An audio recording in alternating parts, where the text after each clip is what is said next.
Vivek Ramaswamy obviously had, I guess, sort of his breakout performance in the first Republican primary debate, where he was getting into fights with Nikki Haley and Mike Pence and some of the rest of those ghouls, especially over foreign policy stuff. And he really did manage to boost his national profile in, one direction or the other. The polling data has been sort of conflicting on this. A lot of people became much more polarized on him as a potential candidate. And on top of that, I mean, during the debate, the main thing that stood out to me, at least, is that he was basically just jerking off Trump the entire time, which kind of gives the indication that maybe he just wants a vice president slot or a cabinet position, or just to boost his, his own personal profile and brand for some book deal or a podcast or something like that. But ever since that debate performance, we've had some of the ghouls over on Fox News who have taken issue, of course, with some of his perceived foreign policy positions. And here we have him and Sean Hannity going at it over, I guess, what Sean Hannity thinks is his soft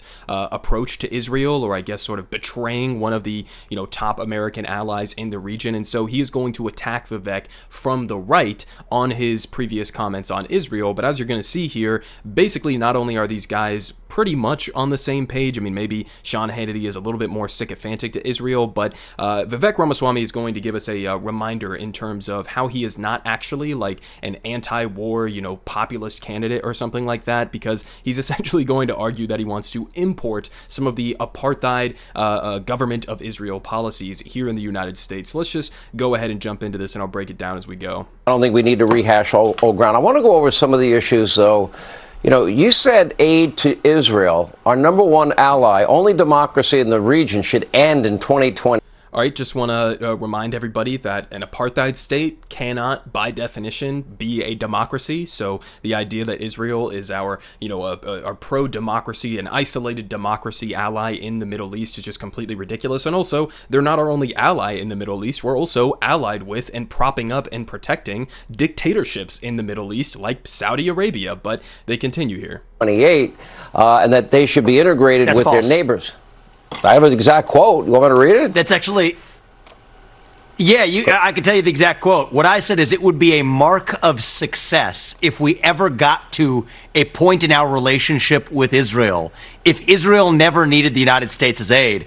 And Sean, you know how politics is played. A lot of the other professional politicians who have been threatened by my rise have used that statement to say that I would cut off aid to Israel. That's not correct. I've been crystal clear. But do you? That the only condition under which... Do you understand the importance of the strategic alliance, the intelligence sharing, in an area of the world where we have a lot of enemies, which, by the way, boggles my mind that we look for the lifeblood of our economy and the world's economy from that very same region of the world, and we have more natural resources here. Okay, I just want to pause on that. I would love to hear an explanation from Sean Hannity, sort of breaking down and analyzing why exactly we have so many enemies within the Middle East. I mean, these are countries that we have been meddling with and invading and, engaging in covert wars and bombing campaigns and destabilizing for decades and decades. So maybe that would have something to do with it. But I guess you just sort of would think that, they hate us because we love freedom and democracy and all of that good stuff. But then he also makes the point of, well, why are we getting oil from the Middle East when we could be using American oil? Honestly, if we had to use oil, which we don't, we should be transitioning aggressively towards renewable energy. But if we had to, I would prefer we not buy it from countries like, Saudi Arabia. But he continues here. Which you agree. But you do understand how important that alliance is, and Sean, how important the intelligence factor is, and how important it is with Iran, especially seeking nukes. I understand it, I think, more deeply than probably anybody in this race. I've traveled to Israel. I have business partners in Israel. The reality is this. By the end of my first term, our relationship with Israel will be stronger than it ever has been, because I will treat it as a true friendship, not just a transactional relationship. And why did you say that they shouldn't have preferential treatment? Why did you say that Israel should not have preferential treatment from us? That's a direct quote. Sean, I understand. No, those are direct quotes from headlines summarized by opposition research fed to the fake news media. The reality is, here's what I've said, is Abraham Accords 2.0 is my top priority. Abraham Accords 2.0 is my top priority, which is to get Saudi Arabia, Oman, Qatar into that pact with Israel. And foremost, to have a partnership with Israel that does something really important for the U.S., which is to make sure that Iran never, ever, ever has nuclear capabilities.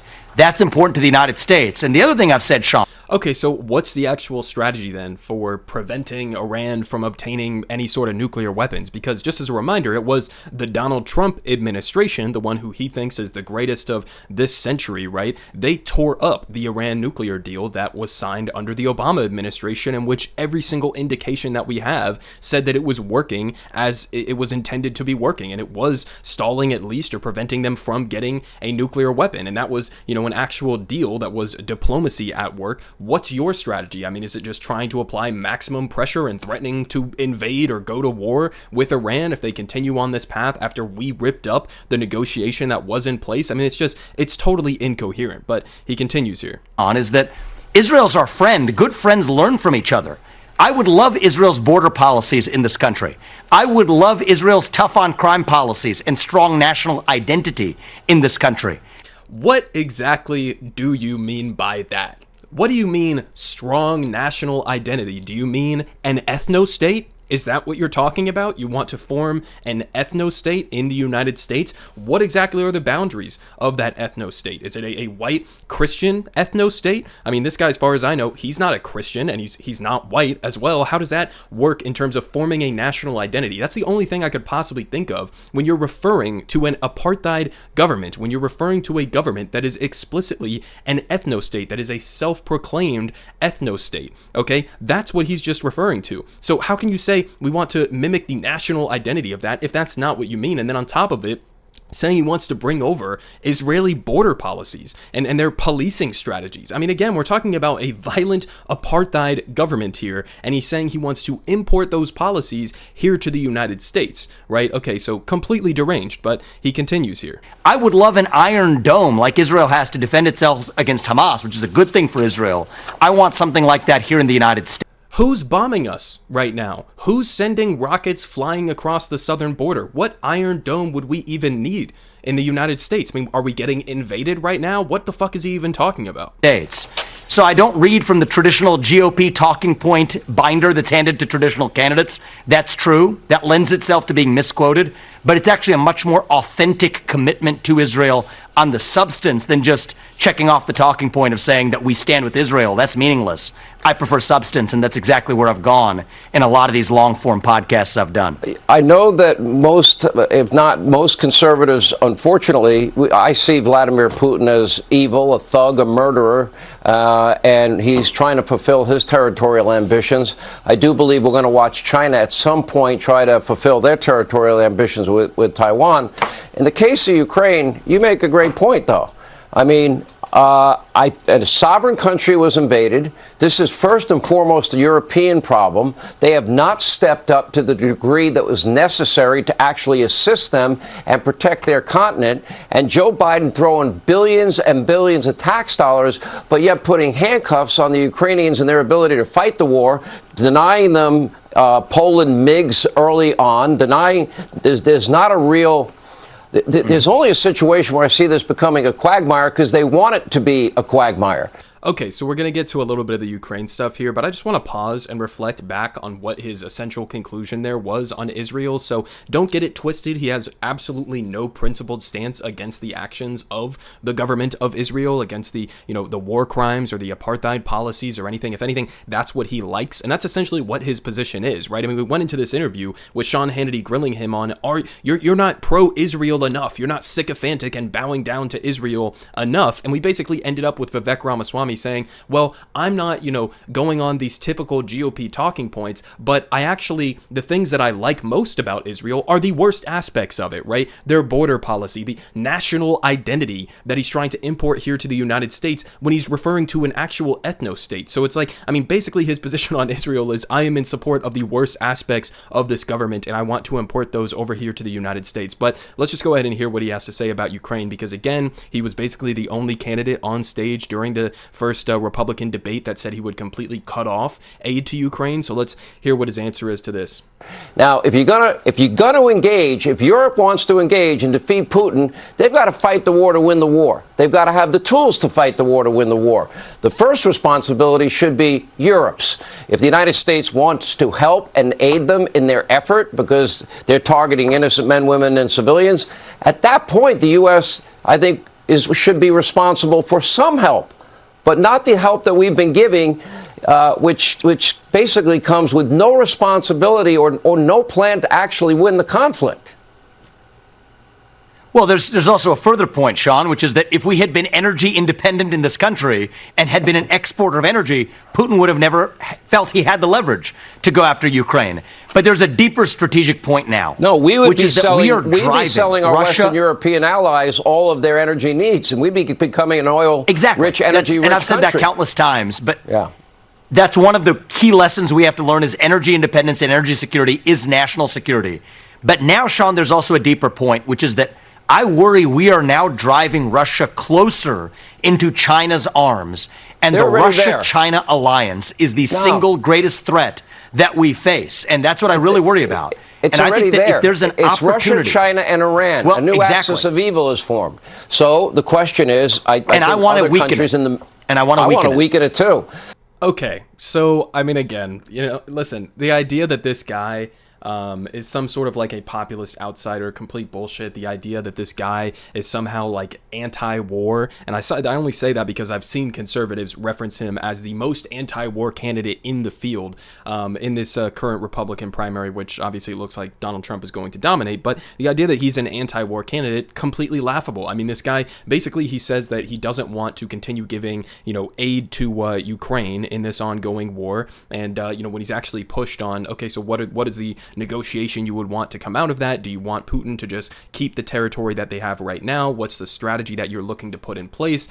He basically just devolves into referencing Iraq. He devolves into referencing other historical comparisons. It doesn't actually outline exactly what he means. And listen, it's totally fine to have questions about the amount of aid, the type of aid. How is this war going to actually end? Obviously, it has to end one way or another. Either Ukraine is going to take back the entirety of their territory, which it doesn't look like they're capable of doing that right now. The counteroffensive has certainly been less successful than they thought or hoped that it would have been. Another option is obviously some sort of a negotiated settlement. You're going to have hard, compromises on both sides of that equation with China or with Russia and Ukraine as well in that process. But it's like you have to actually elaborate on what your real position is, right? He wants to do this sort of like fake gesturing at a populist appeal and say, we're sending all of this money overseas. We should be spending it here back home. But it's not in a principled way. It's not an anti-war, statement that he's putting out there, because again, he's just basically like, we should reorient the resources we're dumping into Ukraine to go to war with Mexico or to ramp up the Cold War with China. I mean, this guy, he's a complete fraud at the end of the day. And honestly, I think that's what makes me kind of despise this guy more than the rest of the GOP field, is because he has all of this energy around him and he wants to pretend like I'm the real outsider, similar to like Donald Trump back in the day. I'm an entrepreneur, I'm a businessman. And by the way, he made a lot of his money from literally working in big pharma, but we could talk about that on a different day. But he wants to posture as if he's some sort of like a populist outsider, and he's just not. I mean, this guy is as swampy as it gets, to use the terminology of Donald Trump. I mean, this guy is a capitalist ghoul. You go and you look at what his actual priorities are when he lists them out, and he tweets like his 12 truths or whatever he calls them, right? He tweets this every other day or every day on his Twitter account, but he'll say, the top three are like, God is real, and, we need fossil fuels for humans to thrive on this planet. And I mean, it's like, he said this during the debate as well, during the climate portion. He stood up there and had the audacity to say, I'm the only person on the stage who is not bought and controlled by special interests, and then proceeded to go and give a climate change take where he essentially was saying the climate change agenda is a hoax, and we need to double and triple and quadruple down on fossil fuel usage in the United States. So I mean, he's as corrupt as you could possibly ask for in a Republican candidate. Again, very sycophantic to Donald Trump during this campaign, so it'll be interesting to see how that plays out, especially if Trump decides to rejoin future debates. But on foreign policy, I mean, I think this guy's a complete joke. It seems like it's completely incoherent and all over the place. And again, I mean, it's just a reminder in terms of some of the baseline ideas of the Republican Party now, where